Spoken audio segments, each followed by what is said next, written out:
नमस्कार दोस्तों, आज मैं आपको सुनाऊंगा शिरडी साईं और बेवकूफ़ आदमी। एक बहुत ही सुंदर कहानी। एक लंबा चौड़ा आदमी अपना सामान लेकर किसी रेलवे स्टेशन पर उतरा। तभी उसने एक टैक्सी वाले से कहा कि मुझे साईं बाबा के मंदिर जाना है। तो टैक्सी वाले ने कहा कि साहब, वहां जाने के 200 रुपये लगेंगे। तभी उस आदमी ने बड़ी ही चतुराई के साथ उस टैक्सी वाले से कहा कि भैया, मंदिर तो पास में ही है, फिर 200 रुपये किस बात के मांग रहे हो?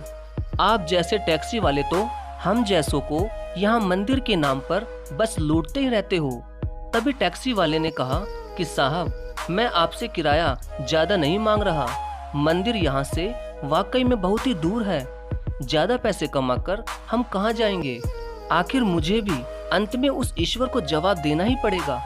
तभी उस चालाक आदमी ने बड़ी चालाकी के साथ उस टैक्सी ड्राइवर से कहा कि नहीं भैया, मैं तो आपको सिर्फ 80 रुपए ही दूंगा।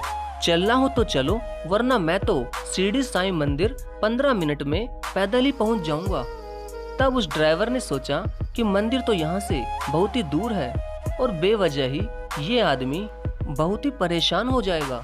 तभी ये सोचकर उस टैक्सी ड्राइवर ने उस आदमी के भले के लिए उससे कहा कि चलो कोई बात नहीं साहब, आप मुझे वहाँ जाने के 120 रुपए ही दे दीजिए। मैं ये समझूंगा कि आज थोड़ी कमाई कम हुई है, शायद साईं बाबा की यही मर्जी होगी।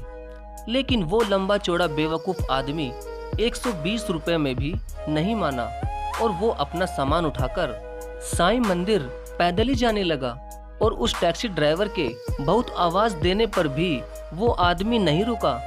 वो आदमी सोच रहा था कि टैक्सी वाला उसे टैक्सी में जाने के लिए रोक रहा होगा, लेकिन वो तो उसे ये कहना चाहता था कि मंदिर का रास्ता उस तरफ नहीं जिस तरफ वो जल्दीबाजी में जा रहा था, बल्कि मंदिर का रास्ता तो दूसरी तरफ था।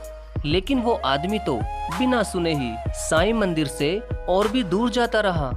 अब वह मंदिर से बहुत ही दूर जा चुका था और वह लंबा चौड़ा आदमी पैदल चलता चलता बहुत ही थक चुका था।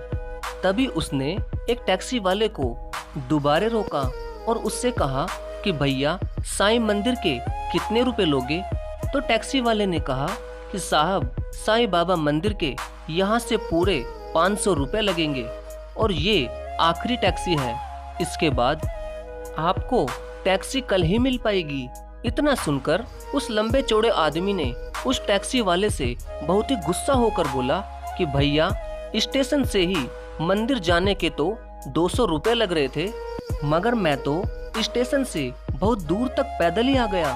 अब तो किराया थोड़ा कम ही लगना चाहिए। तभी वो टैक्सी वाला उस पर बहुत ही हंसता हुआ बोला कि साहब, आपने दिमाग तो लगाया मगर उल्टा।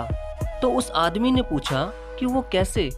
तब उस टैक्सी ड्राइवर ने कहा कि साहब, आप स्टेशन से बहुत दूर पैदल तो आ गए, मगर आप मंदिर की उल्टी दिशा में चल रहे हैं और आप श्री साईं बाबा मंदिर से और भी दूर आ चुके हैं। ये सुनकर उस लंबे चौड़े आदमी को अपने आप पर बहुत ही ज्यादा गुस्सा आ रहा था और अब उसे मजबूरी में साईं बाबा मंदिर जाने के लिए उस टैक्सी वाले को 500 रुपए ही देने पड़े। और वो लंबा चौड़ा आदमी टैक्सी में बैठा बैठा ये सोच रहा था कि अगर मैं पहले टैक्सी वाले की बात मानकर उसकी टैक्सी में बैठ जाता तो मैं 120 में ही बाबा के मंदिर पहुंच जाता। लेकिन अब क्या था, जब कोई इंसान अपने आप में बहुत ही चालाक बनता है और अपनी चलाकर किसी की भी बात नहीं मानता तो उसका यही हाल होता है। तो दोस्तों, जीवन में कभी किसी के भी साथ चालाकी नहीं दिखानी चाहिए और कोई भी काम करें तो आराम से बड़े संतोष के साथ सोच समझकर ही करना चाहिए। धन्यवाद।